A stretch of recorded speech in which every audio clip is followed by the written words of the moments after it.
Questão 16, semana 9. O ponto de ebulição é a temperatura na qual... Gente, vamos primeiro revisar, né, a diferença entre evaporação e ebulição. A evaporação, ela acontece a qualquer temperatura, certo? E ela não é um processo generalizado, ela acontece somente na superfície do líquido, certo? A gente tem dois impedimentos para que esse processo não ocorra, né, de maneira generalizada. O primeiro impedimento, né, seria justamente essa barreira da pressão atmosférica, fazendo essa pressão justamente em cima, né, das moléculas do líquido, certo? E o segundo ponto seria o impedimento físico mesmo, né? Essas moléculas que estão aqui embaixo, ela tem outras moléculas em cima delas, e aí como a energia desse sistema, né, a temperatura desse sistema, o calor que é fornecido a esse sistema aqui não é tão alto, elas não têm energia suficiente para vencer essa barreira de moléculas que estão em cima dela, né? Para que ela consiga se desgarrar do líquido, quebrar ligações intermoleculares e, enfim, né, virar vapor, certo?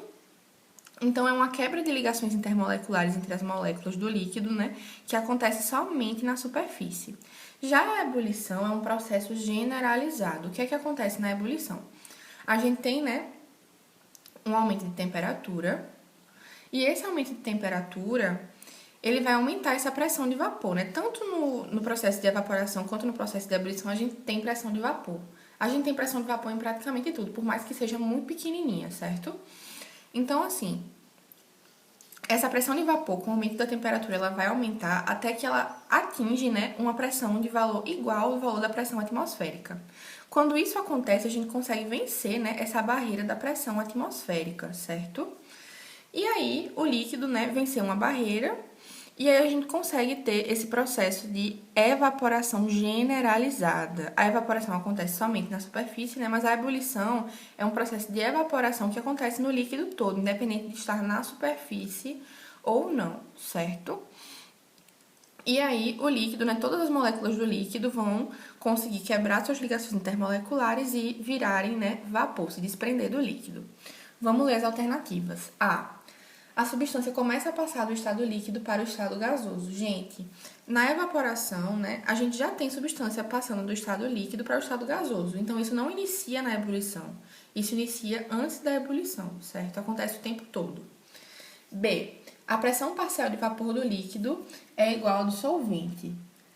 Não faz muito sentido, né? Na ebulição, a pressão de vapor do líquido é igual à pressão atmosférica, certo? C. A pressão total de vapor do líquido é igual à do solvente. Também não faz muito sentido. Letra D. A pressão de vapor atinge o valor máximo.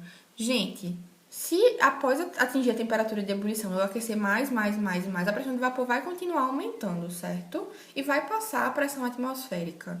Isso não está de acordo, né, com o que a gente tá vendo aqui. A partir do momento que a pressão atmosférica é igual à pressão de vapor, a gente já tem o processo de ebulição. Se a gente aumentar a pressão de vapor, né, mais, ela consegue chegar a valores maiores, mas ainda assim a pressão... O ponto de ebulição é quando a pressão de vapor é igual à pressão atmosférica, certo? A gente pode aumentar a pressão de vapor, mas aí a gente já passa, né, do ponto de ebulição. E aí, o ponto de ebulição atinge valor máximo? Não. A gente consegue aumentar o ponto de ebulição. A pressão de vapor atinge valor máximo? Não. A gente consegue aumentar a pressão de vapor após o ponto de ebulição sem problema nenhum. A pressão atmosférica é igual à pressão de vapor do líquido? Sim.